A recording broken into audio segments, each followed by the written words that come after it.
Congressman Paez, Congressman Bravo, Dr. J. Kim, friends from Congress, from the Poverty Reduction through Social Entrepreneurship Coalition, and partners in the Social Enterprise Advocacy and Leveraging Conference that we will be convening from November 25 to 27.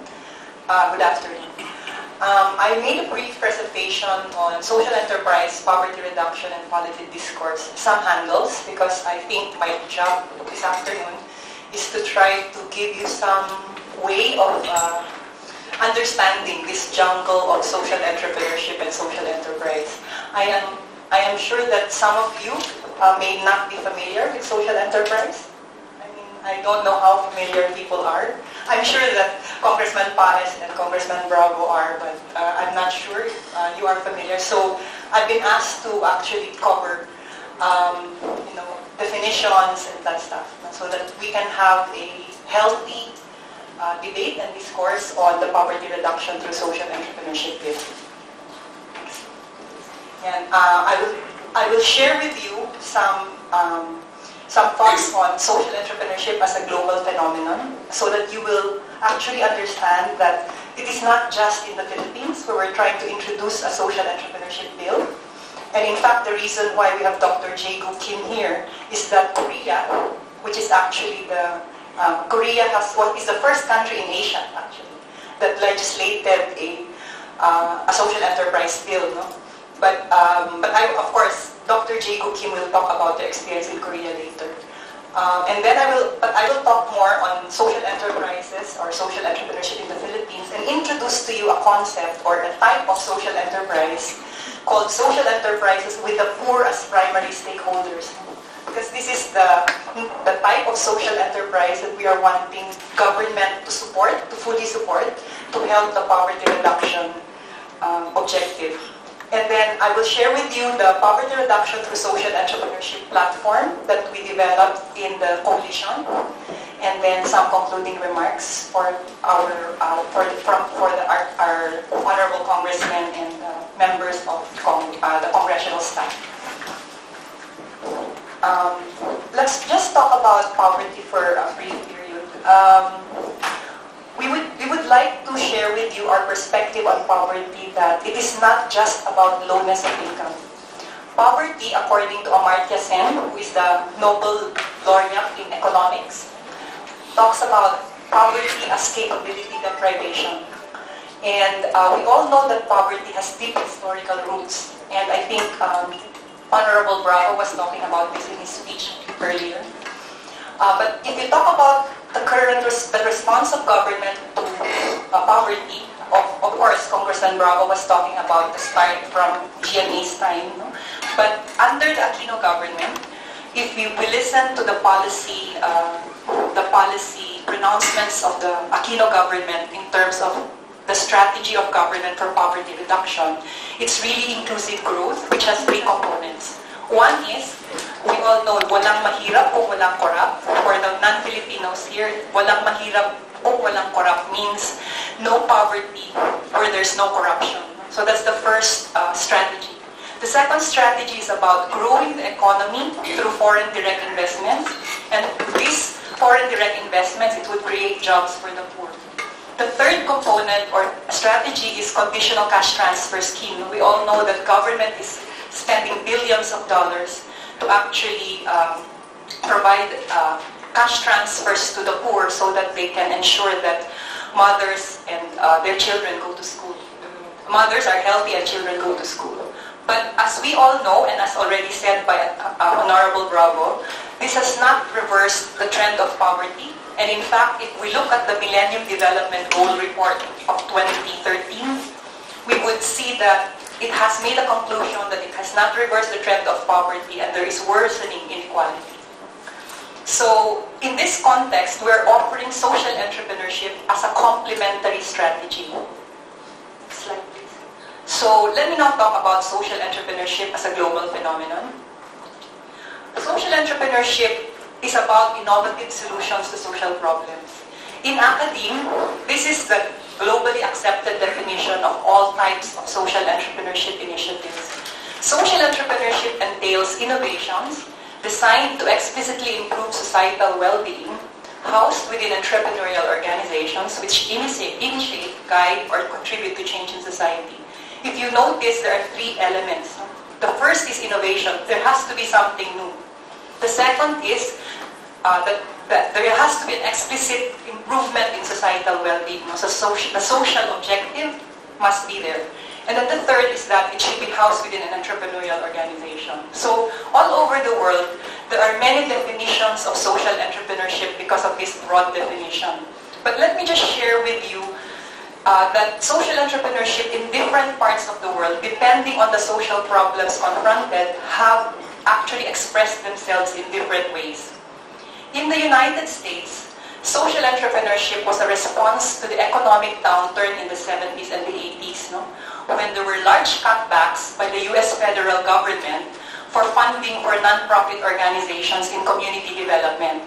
And because of this, non-government organizations in the US looked towards the market as a way of solving their problems. So the market-based earned income strategies, where non-government organizations started to actually engage in selling something in the market in order for them to support their development work in their communities. That's the US tradition.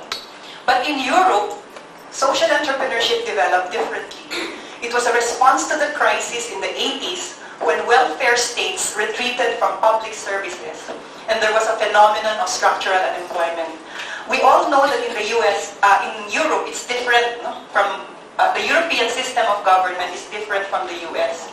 Whereas in the US, they're still debating whether health is a right for everybody that government should be providing. In Europe, it's a foregone conclusion. It's the government's responsibility to provide for the health and the social services of all their people. But in the 80s, the welfare states in Europe experienced a crisis. They could no longer deliver the health services and all the basic social services to their people. So they turned to social enterprises to actually become the delivery systems. The market would no longer provide jobs to their people. So they turned to social enterprises to provide jobs for persons with disabilities, for single parents, and all those marginalized groups, minorities. So in Europe, you see the phenomenon of social cooperatives in Italy, community interest companies in the United Kingdom, work integration social enterprises in many countries. But maybe I just wanted to emphasize that while in the US, social entrepreneurship evolved as a market-based solution to social problems. In Europe, they evolved as a cooperation between government and civil society. When government helped through legislation and government programs, government helped to set up social cooperatives that would provide the health services, for example, or the services to homes for the aged that they could no longer provide themselves. Or they also supported social enterprises to provide employment to those who cannot be employed by the market or corporations. In the Philippines, in developing countries like the Philippines, of course our situation is different from the US and Europe. Social entrepreneurship arose as a response to the continuing development crisis. Why do we say there's a development crisis? Because despite the fact that we have a poverty reduction program, we've had a poverty reduction program all these years under all governments, poverty and inequality are worsening, and there's an inability of the state and the market institutions to serve the needs of the poor.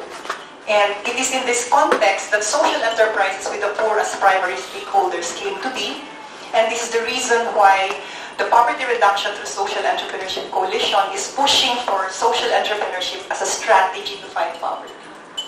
Next slide, please. Now, maybe I should explain as well that in the discourse on social entrepreneurship in Europe and in Latin America, social enterprises are seen not just as market institutions. They're not just seen as micro, small, or medium enterprises. They are seen as hybrid organizations in a plural economy. What does this mean? What does a plural economy mean?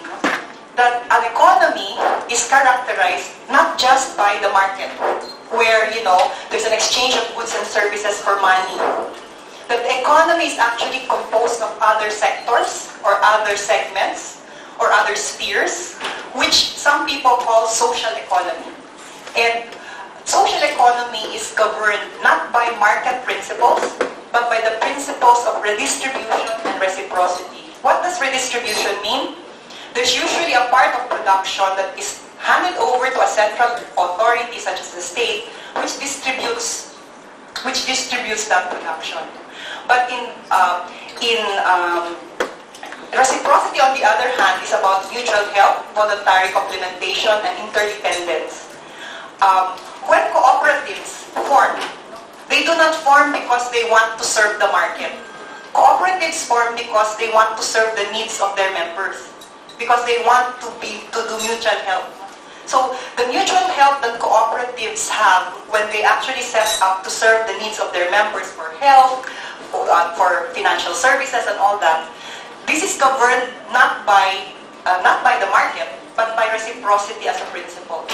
And when, for example, when, for example, fair trade organizations, which is a type of social enterprise, when they actually charge higher than market prices to markets that are willing to pay higher than market prices in order to ensure the quality of life of the small producers in developing countries like the Philippines, the principle that's being used there is solidarity or redistribution also. So what we're trying to point out here is social enterprises in the discourse or discussions globally, they're being seen as hybrid organizations that traverse market and non-market spheres of the economy. So they're not just like small, medium enterprises. They're not just like micro enterprises. They are more than that, as we will see in the other slides I'll be presenting. So in the Philippines, the research we've done on social enterprises with the poor as primary stakeholders has actually yielded this definition of what a social enterprise with the poor as primary stakeholders is. They are social mission-driven organizations, which means they are like NGOs. We all know what NGOs are, no? They're set up because of a social purpose. In this case, they're set up to address the needs of the poor or to actually help solve the problem of poverty. But unlike NGOs, they are wealth-creating organizations. No? All ordinary NGOs would get grants, no? And they use the grants and spend it for helping communities. But social enterprises create wealth.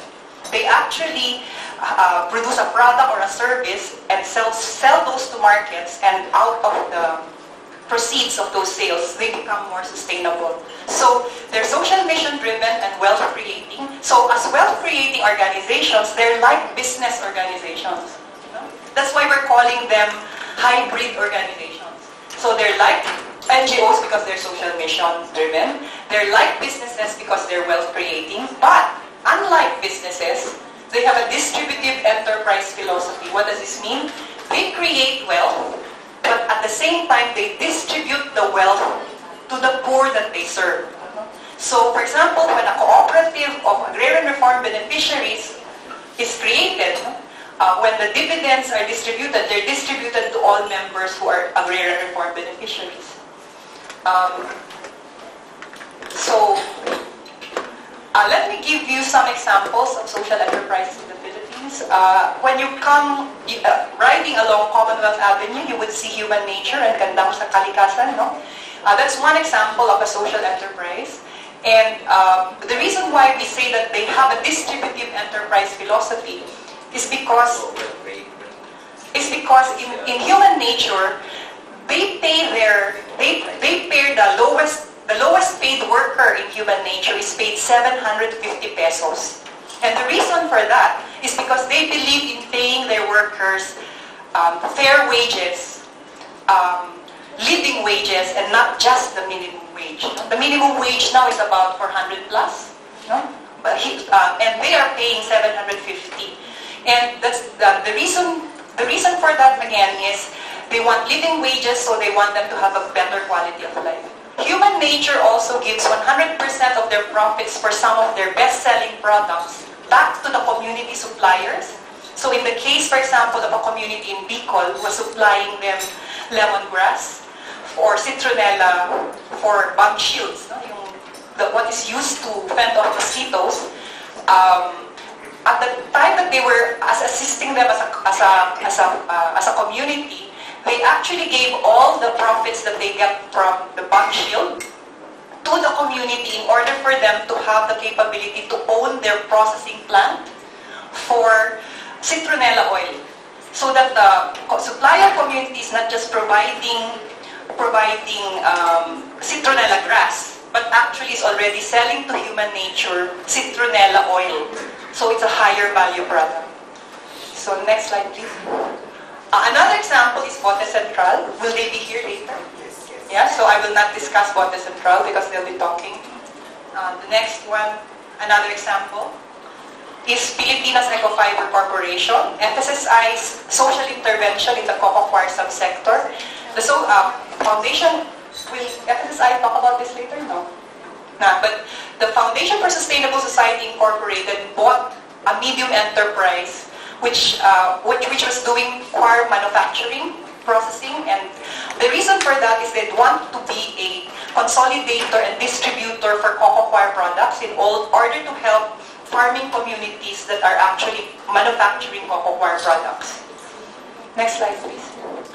That's an example of one of the products of cocoa coir. No? That's they're installing the geotextile nets. Geotextile nets are erosion control nets that's used in roadsides and riverbanks and the like. So that's twining, weaving, and installation of the nets. Another example of a social enterprise is National Federation of Cooperatives of Persons with Disability. Will you be discussing this later, Peter? No? You will touch on that, so I will not discuss that. The next one is CARD, no? Center for Agriculture and Rural Development Mutually Reinforcing Institutions. You probably know about them as the biggest microfinance institution. But the important thing about CARD is that they have a card bank, all right? And the card bank was not owned by the poor at the onset. But over time, they've assisted their nanay clients to actually buy shares into card bank. And now there are 35,000 nanays who actually co-own the bank with card. And as the assets of their clients grows, they will be co-owning the bank as well. And then in card bank, they also have a mutual benefit association. It's like an insurance company that is owned, managed, and governed by the nanays themselves. No? And they insure about 7 million people nationwide. Next slide. Anyway, I just wanted to show you that there are many segments of social enterprises in the Philippines. They include social mission-driven microfinance institutions like CARD, social cooperatives like the National Federation of Co-ops of Persons with Disability, fair trade organizations like Bote Central, trading development organizations like Pilipinas Ecofiber, and then new generation social enterprises like Human Nature. New generation social enterprises are initiated by young professionals and entrepreneurs who pursue a social mission. So they're usually corporations, but the way that they become social enterprises because they spend much of their profits and much of their revenues for the development of the communities that they serve. It's estimated in a study that we did in 2007 that there's about plus or minus 30,000 social enterprises with the poorest primary stakeholders in the Philippines. But these are mostly micro, taking the cooperative as form. So in our study of social enterprises with the poorest primary stakeholders, let me show you some insights to explain why we say that they are hybrid organizations. When we studied social enterprise with the poorest primary stakeholders, they provide 3 types of services for the poor. The first is transactional services. Transactional services assist the poor to become better workers, better suppliers, and better clients, or assist the poor to become better in roles that are involving an exchange of goods and services for money. No? So that's the business side of it. So it's market-driven services. However, there are 2 other types of services that social enterprises provide the poor. The second type are transformational services, which enable the poor as conscious agents of change to improve their quality of life and that of their community, sector, or society as a whole. And they're primary stakeholder-driven, meaning to say they're driven by what the poor need to get out of poverty. I've talked about poverty as capability deprivation. It means that social enterprises organize the poor to make them actors in their own development. Next slide, please. So this is just an example of in-card, so that you will get oriented about what transactional and transformational services are. For example, transactional services include marketing, value chain financing, microinsurance, savings and credit. Those are transactional services. What are transformational services? Examples are group center organizing and development, credit with education program, organizing and leadership development for participation in the boards of the card MRI, or even yung Balik Eskwela ng Nanay project, which is actually Mothers Back to School program. Some of CARD's nanays are only reached grade 4, grade 6, so they actually help them to graduate from high school through the alternative learning system. So that's the ALS, that's the alternative livelihood school, the alternative learning system program, which is accredited by the Department of Education. So this is just to show you the types of services, but the third type that we discovered, next slide please, is social inclusion services. Social inclusion services are non-fee-based social welfare services that are directly assisting the poor and their families to have immediate access to basic needs or to improve their quality of life. Examples of this include supplementary feeding programs for children, healthcare and education, worksite nursery facilities, shelter homes for persons with disabilities, setting up community-based systems for water, health, sanitation. So these services that government should be providing, that are not reaching the poor. No? It's social enterprises that are coming in to actually stepping in to provide these social services. So one thing that we should mention here is that social inclusion and transformational services provided by social enterprises are neither market-based nor market-driven. They're guided by principles of redistribution and reciprocity and not market principles. The services are in the public, not the private realm, and they're financed from either the profits or surplus of social enterprises or by a third party. So that many mature social enterprises evolve to become multi-organizational systems, meaning to say they set up a foundation, for example, so that they can get grants. Because the grants are needed to provide transformational services. The grants are needed to provide social inclusion services. Because it's not just transactional services that they're providing. And then it's also to manage the revenue mix and to ensure the effective delivery of the three types of services that I mentioned. Next slide, please. So these are just some of the key challenges faced by social enterprises with the poor as primary stakeholders in the Philippines. Extreme weather disturbances. This is a result of a survey that we did. Extreme weather disturbances, government policies negatively affecting social enterprises, inaccessible or inappropriate government programs, corruption in government regulatory bodies, changing market environment, trade liberalization, inadequacy of programs supporting social enterprise development, and industry and market practices negatively affecting social enterprises. Next slide, please. So I will not discuss those examples for that, but if you're interested, we can give you details on those challenges faced. So let me just show you the potential for SEPs or social enterprises with the poor as primary stakeholders to scale up. The survey that we did, we had a sample size of 32 mature social enterprises with the poor as social enterprise, with the poor as primary stakeholders. The outreach of the 32 social enterprises was 2.5 million. So the 32 social enterprises alone had an outreach of 2.5 million, which already covers 30 to 60% of the poor families in the Philippines. And they all indicated a target increase in outreach of 500 to 1.5 million. Of course, most of these outreach are actually outreach of microfinance institutions. The asset size, this is informative. The median size when they were set up, a few years back when they were set up, they were micro. But when we did the survey in 2012, their median size in terms of asset base had reached medium in scale. So which shows that social enterprises with the poor, social enterprises can actually grow to become medium enterprises if they are provided the right assistance. Next slide, please. Let me now go to the poverty reduction through social entrepreneurship program as platform. I just wanted to, next slide, please, to inform you that in February 2012, there was a consultation, a stakeholders consultation that came together to discuss the poverty reduction through social entrepreneurship bill, and that is where the poverty reduction through social entrepreneurship coalition was founded, and that resulted to a stakeholders version of the bill, and that bill was the one that we actually approached NATCO with and Senator Aquino with. So these are the members of the Poverty Reduction through Social Entrepreneurship Coalition.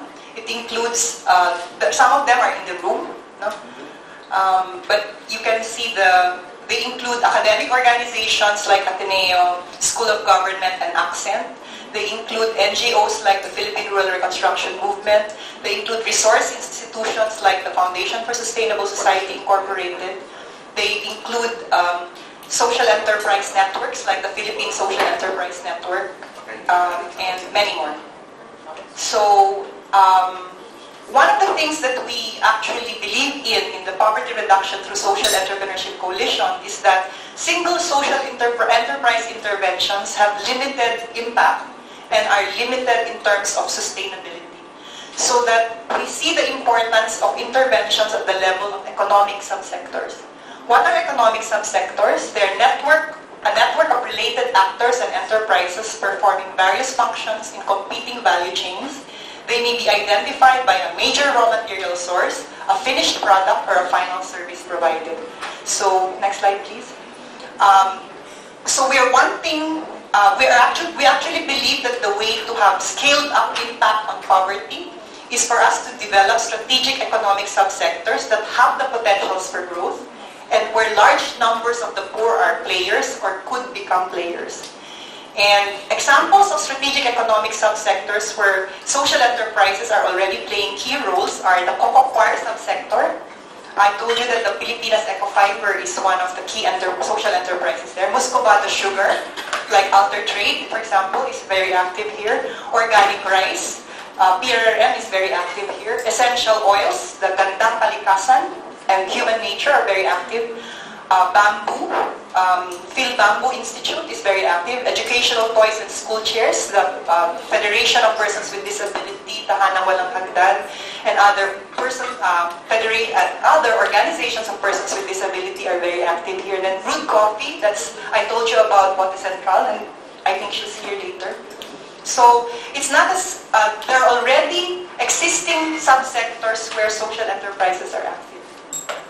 So just to show you the potential of the just one subsector, coconut husks. There are 1.2 million coconut farmers and 1 million fishers, and 50% of them live below the poverty line. Given the 3 million hectares and 10 billion coconut husks in the country, it could produce 1 billion tons of fiber and 2 billion tons of cocoa peat, worth 10 to 15 billion per year. And if these are processed to higher value products, the Foundation for Sustainable Society Incorporated estimated in 2010 that it could provide employment for 3 million people.